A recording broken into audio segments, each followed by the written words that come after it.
दोस्तों, चीन के वैज्ञानिकों ने एक ऐसा न्यूज़ दिया है जिससे भारत के लिए बहुत ही बुरी खबर है।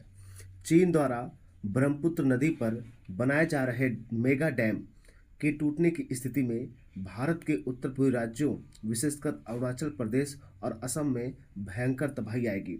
यानी चीन के वैज्ञानिक यह कह रहे हैं कि ब्रह्मपुत्र नदी पर जो उनका मेगा डैम बन रहा है वो कभी न कभी टूटने की आशंका दिखाई दे रही है। दोस्तों, आप जानते हैं ब्रह्मपुत्र नदी को यारलुंग साँगपो नदी कहते हैं। तो उस पर चीन एक बड़े प्रोजेक्ट पर काम कर रहा है और ये चीनी वैज्ञानिकों ने कहा है कि वो डैम कभी भी टूट सकता है क्योंकि वो अपने प्रथम चरण पर है। पानी के अत्यधिक दबाव से अचानक विनाशकारी बाढ़ आ सकती है जिससे लाखों लोग बेघर हो जाएंगे और जान माल का भारी नुकसान होगा। अचानक आने वाले इस जलजले से कृषि भूमि और फसलें नष्ट हो जाएंगी। इसके अलावा नदी का इकोसिस्टम और जलीय जीव खतरे में पड़ जाएंगे। दोस्तों, आप जानते हैं कि हमारे देश में असम में काजीरंगा नेशनल पार्क है। वो नेशनल पार्क जो एक सींग वाले गैंडों के लिए काफ़ी फेमस है और वो ऐसा ओपन एक राष्ट्रीय उद्यान है जहाँ पर बाढ़ आने से भी खतरा और बढ़ जाता है। तो लेकिन खतरा केवल असम के लिए ही नहीं बल्कि भारत के हर उस क्षेत्र के लिए है जो संवेदनशील माने जाते हैं। तो इस ब्रह्मपुत्र नदी पर बना चीन का डैम किस प्रकार से भारत के लिए विनाशकारी होगा, आज हम इस न्यूज़ को बढ़िया समझेंगे दोस्तों। सबसे पहले ये समझिए कि चीन तिब्बत के इलाके में ब्रह्मपुत्र नदी पर दुनिया का सबसे बड़ा जल विद्युत बांध बना रहा है। यह बांध इस इलाके में है जो भूकंप के लिहाज से बेहद संवेदनशील माना जाता है। अब कल्पना कीजिए कि अगर किसी बड़े भूकंप या तकनीकी खराबी के कारण यह बांध टूटता है तो पहाड़ों के ऊपर जमा करोड़ों अरबों लीटर पानी का विशाल समंदर एक झटके में नीचे की तरफ बहेगा और यह पानी किसी सामान्य बाढ़ की तरह नहीं बल्कि एक प्रचंड जल बम की तरह भारत की सीमा में दाखिल होगा। आज हम लोग इसी न्यूज़ को कवर करेंगे दोस्तों। आइए डिटेल में इसको हम लोग पढ़ रहे हैं। देखिए, चीन का मेगा डैम सक्रिय फॉल्ट लाइन पर बन रहा टाइम बम, यानी कि ये एक टाइम बम की तरह काम करेगा अगर वो डैम टूटा तो। ब्रह्मपुत्र जिसे यारलुंग साँगपो कहते हैं, ये प्रोजेक्ट से भारत की सुरक्षा, जल और पर्यावरण को बड़ा खतरा हो सकता है। ठीक है। फाइजन फॉल्ट, इसको ऐसा कहा फाइजन फॉल्ट। अब इसकी इतनी सी लागत क्षमता है, ये दुनिया का सबसे बड़ा हाइड्रो पावर प्रोजेक्ट माना जा रहा है। आगे देखिए, चीनी वैज्ञानिकों ने क्या कहा है कि चीनी journal sanitary geology and Tethyan geology में प्रकाशित शोध में बड़ा खुलासा हुआ है। हो गया। फाइजन फॉल्ट एक सक्रिय दरार है जो हिम युग से लगातार हिल डुल रही है। देखिए फाइजन फॉल्ट है, ये देखिए सक्रिय पर ये हिमालय का ऊपरी वाला भाग दिखाया जहाँ पर चीन क्या कर रहा है, डैम बना रहा है, ये जल विद्युत डैम बना रहा है। और ये सक्रिय फॉल्ट लाइन है जो कहा जा रहा है कि हिम युग से ये क्या कर हिल रहा है और हिल जाने से कमजोर और चट्टानें क्या हो गई हैं, चट्टानें कमजोर हो गई, खंडित हो गई हैं। इससे डैम की नींव क्या हो गई, कमजोर हो गई है। तो हिमालय बेल्ट के सबसे संवेदनशील भूकंप क्षेत्रों में आता है जहां 2017 में 6.9 तीव्रता का भूकंप आया था। किसी भी भूकंपी झटके से बड़े पैमाने पर भूस्खलन हो सकता है जिससे बांध का ढांचा क्या हो सकता है, टूट सकता है, ऐसा कहा जा रहा है। यह दुनिया का सबसे बड़ा बांध और उसका विशाल आकार, क्षमता इसकी कितनी है, 60,000 मेगावाट, यानी श्री गॉर्जस डैम से 3 गुना बड़ा माना जा रहा है।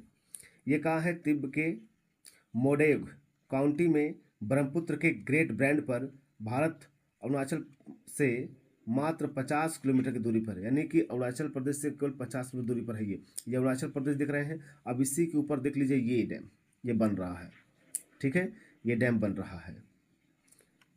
ये कितना खतरनाक हो सकता है आप खुद इस बात से समझ सकते हैं कि इस हालांकि इसका उद्देश्य है स्वच्छ ऊर्जा, कार्बन कटौती और राष्ट्रीय ऊर्जा को बढ़ावा देना।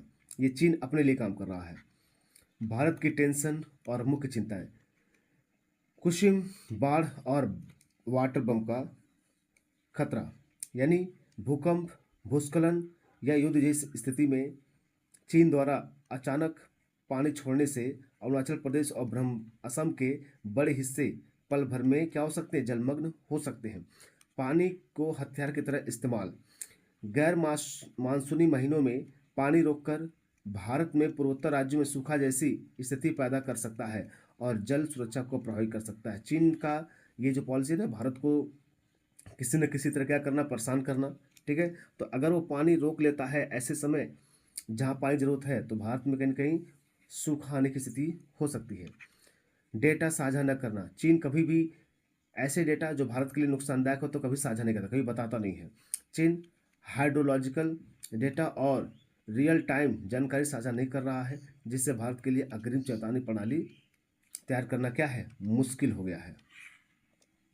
नेक्स्ट देखिए क्या कहा जा रहा है भाई। अब इससे खतरा क्या होगा भाई, पारिस्थितिकी और आजीविका पर प्रभाव पड़ेगा। जैसे साल्ट की कमी हो जाएगी, गाद यानी उपजाऊ मिट्टी और गाद की मात्रा कम होने से पूर्वोत्तर भारत और बांग्लादेश की कृषि भूमि क्या हो सकती है, बंजर भी हो सकती है, क्योंकि बाढ़ आने से मिट्टी का जो ऊपरा भाग है, जो उपजाऊ भूमि होता है, वो बह भी सकता है। जलीय जैव विविधता पर असर, नदी के प्राकृतिक बहाव में रुकावट से मछलियों और अन्य जलीय जीवों की प्रजातियों पर नकारात्मक प्रभाव पड़ेगा। स्थानीय आजीविका पर प्रहार, अब देखिए मछुआरों और किसानों की आजीविका पर सीधा असर होगा। रोजगार, आय के साधन क्या होंगे, कमजोर होंगे। पारिस्थितिकी तंत्र को नुकसान भी पड़ेगा। नदी के पारिस्थितिकी प्रभाव और पारिस्थितिकी संतुलन बिगड़ने से पूरा इकोसिस्टम क्या होगा, खतरे में पड़ जाएगा। तो ये एक बहुत बड़ी चुनौती के रूप में देखा जा रहा है। भारत का रणनीतिक जवाब और आगे का रास्ता क्या है। अपर सियांग परियोजना, अरुणाचल प्रदेश में 300 मीटर ऊंचा बांध बनाया जा रहा है, जो चीन द्वारा छोड़े गए अतिरिक्त पानी को सोखने हो गया में बफर की तरह काम करेगा और जल सुरक्षा को मजबूत करेगा। भारत खुद बना रहा है, कहाँ पर, अपर सियांग परियोजना बना रहा है, ताकि पानी को ही पर रोक लिया जाए अगर ज़्यादा मात्रा में आ रहे हैं।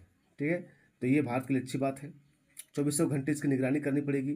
भारतीय सेना और खुफिया एजेंसियों उपग्रहों के जरिए सीमावर्ती निर्माण क्षेत्र पर चौबीसों घंटे हो गया 7 डेज पर नज़र रख रही है।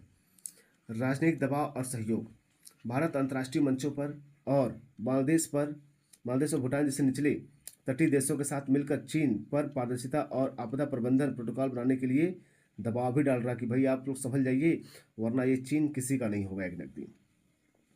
दीर्घकालिक जल नीति और इंफ्रास्ट्रक्चर विकास, भारत पूर्वोत्तर में जलाशय, जल प्रबंधन और वैकल्पिक ऊर्जा परियोजनाओं को तेजी से बढ़ाकर दीर्घकालिक जल सुरक्षा सुनिश्चित कर रहा है।